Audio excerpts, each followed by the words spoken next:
Après déjà 2 reports, l'élection présidentielle en République démocratique du Congo est annoncée le 23 décembre prochain. Un nouveau prétendant s'ajoute à la liste des candidats de l'opposition, Martin Fayulu, investi par la dynamique de l'opposition. Bonsoir. Bonsoir. Alors le vote des Congolais de l'étranger pour le scrutin du 23 décembre reste très incertain. Vous vous attendiez à une telle issue ? Écoutez, on savait que M. Kabila et M. Nanga ont concocté une loi électorale sur mesure. Ils ont mis les votes des étrangers, des Congolais de l'étranger, simplement pour plaire à ces Congolais-là. Mais la loi est là. La loi est là, il faut l'appliquer. On ne peut pas avoir les élections sans les Congolais de l'étranger. J'ai suivi tout à l'heure, il y a 16 millions de Congolais. Il y en a 6 à 7 millions qui ont des cartes des résidents dans les pays où ils résident et ils ont leur passeport congolais. Donc ils sont congolais à part entière, il faut qu'ils votent.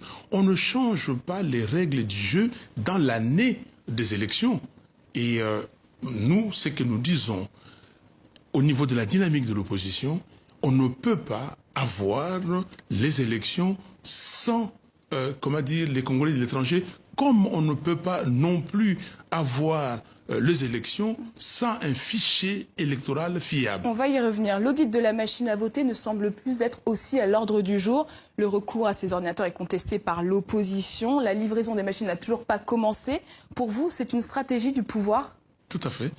Ils ont dit il fallait des experts, il fallait expertiser cette machine. Je ne sais pas comment on pouvait expertiser la machine parce que on peut l'expertiser aujourd'hui, et demain, on peut tout changer. Non, on ne peut pas utiliser la machine à voter. La loi ne prévoit pas cette machine et personne ne connaît cette machine. Donc, nous disons, il faut des élections sans machine à voter, que les Congolais appellent machine à voler ou machine à tricher. Alors selon vous, le pouvoir cherche à verrouiller le vote ou à annuler le scrutin ? Mais les pouvoirs cherchent toutes les subterfuges nécessaires pour gagner les élections, s'il y a élection, ou trouver, des alibis pour qu'il n'y ait pas élection. Martin Fayulu, pensez-vous sincèrement que les élections auront lieu le 23 décembre ? Mais ce n'est pas à moi de penser que les élections auront lieu. Monsieur Kabila, au vu de tous ces signaux, qu'est-ce que vous en pensez ? Mais au vu de tous ces signaux, Monsieur Kabila cherche à demeurer au pouvoir. Il cherche par tous les moyens à distraire l'opposition, à distraire tout le monde, parce qu'il peut sortir en dernière minute et il vous bombarde les élections, parce que Monsieur Nanga continue à dire qu'il y aura élection le 23 décembre 2018. Mais nous posons la question, de quelles élections s'agit-il ?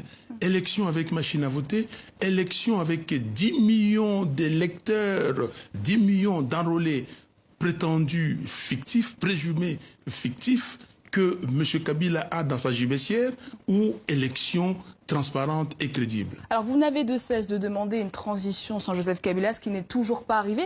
Est-ce qu'il ne faudrait pas changer de stratégie et l'inclure dans la solution ? Non, mais la stratégie est là. Nous disons que M. Kabila... la stratégie ? Mais la stratégie, c'est qu'il faut qu'il y ait élection le 23 décembre 2018. Il faut élection, des bonnes élections. Élections crédibles, transparentes et apaisées. Et s'il n'y a pas d'élection, qu'est-ce qui se passe ? Je vais arriver. Élection sans machine à voter. Élection sans les 10 millions d'électeurs présumés fictifs. Élection sans cour constitutionnelle aux ordres de M. Kabila.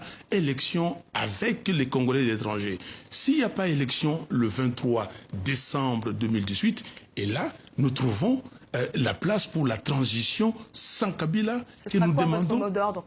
Mais notre mot d'ordre, c'est que M. Kabila, le 23 décembre 2018, doit partir.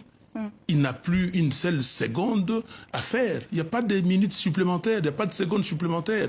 Il doit partir et les Congolais doivent s'organiser et c'est ça le mot d'ordre. Nous allons organiser les Congolais pour que le 23 décembre, M. Kabila puisse partir. Alors vous faites partie de ceux qui ont rejeté l'audit de l'Organisation internationale de la santé sur le fichier électoral. Pourquoi participer à l'élection présidentielle alors même que vous contestez la validité de ce fichier électoral ? Il faut qu'on soit clair, qu'on se comprenne. Nous ne participons pas à n'importe quelles élections.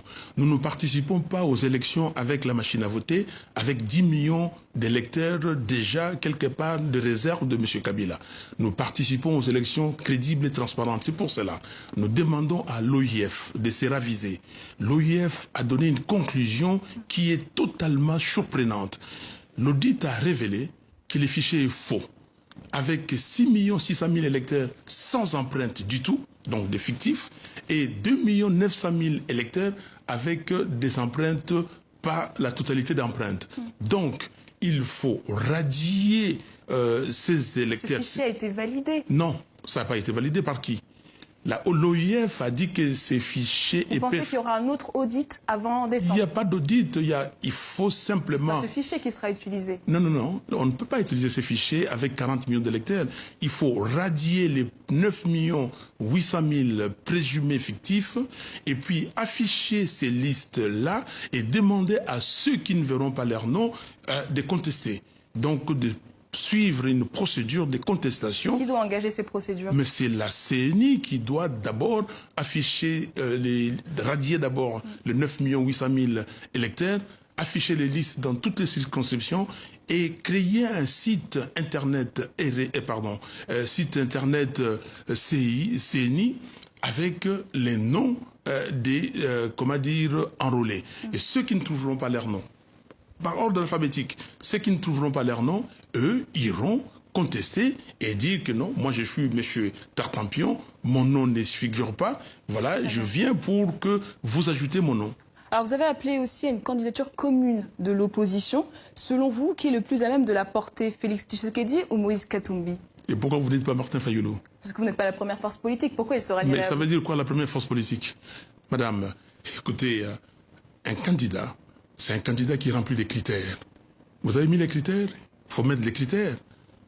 Vous me Alors connaissez? vous êtes le plus à même à représenter l'opposition? Mais non, mais vous me dites, moi, si je me suis présenté, si la dynamique de l'opposition a avalisé ma candidature, c'est parce que la dynamique de l'opposition pense que je passe les critères. Donc il faut aller dans les critères. L'élection, ce n'est pas un présumé popularité. C'est quelle popularité? Ce n'est pas un présumé, comment dire, parce qu'on a des moyens. C'est quels moyens? Alors donc, vous dites aux jeunes Congolais, écoutez, allez-y, travaillez, volez, parce que demain, si vous voulez faire la politique, il faut voler aujourd'hui. C'est ça que vous dites. J'ai travaillé pendant 20 ans, et je pouvais être riche, je pouvais être millionnaire. Vous regardez mon background. Est-ce que vous avez eu des retours de Félix Tshisekedi ou Moïse Katumbi sur cette proposition? Mais la proposition, je l'ai faite depuis longtemps. J'ai vu Moïse Katumbi pour la première fois de ma vie le 21 décembre 2015. C'est moi qui lui ai fait cette proposition des candidatures communes de l'opposition parce que l'ESID, mon parti à l'époque, sortait d'un congrès un an avant l'élection de 2016. Et dans ces congrès du 3 au 5 décembre 2015, nous avons dit que l'ESID plaidait pour une candidature commune de l'opposition. Et que Martin Fayulu, président de l'ESID, était candidat et qu'il allait participer à l'arbitrage ou aux primaires pour la désignation du candidat commun. Est-ce qu'il y aura une candidature unique de l'opposition? Mais il faut qu'il y ait une candidature, il faut qu'il y ait une candidature commune de l'opposition, il faut que les gens soient conscients que l'opposition doit gagner et pour que l'opposition gagne, il faut un candidat solide, un candidat qui connaît la complexité du Congolais et du Congo, pardon, un candidat qui a un caractère fort, un candidat qui doit défendre les intérêts du Congo et non un candidat qui sera un pantin. Une candidature unique de l'opposition? Mais je crois si les hommes y mettent leur volonté, tout est possible. Et nous, on dit à la dynamique de l'opposition, c'est encore possible. Tout est possible si les gens sont de bonne volonté, si chacun de nous mesure ses capacités, ses qualités et ses compétences. Et si la population s'y met. Les candidats de l'opposition ne doivent pas être choisis par l'étranger. Les candidats de l'opposition ne doivent pas être imposés par qui que ce soit. Les candidats doivent sortir des Congolais. Merci beaucoup Martin Fayulu, candidat à l'élection présidentielle en RDC. Merci d'avoir répondu aux questions de TV5 Monde.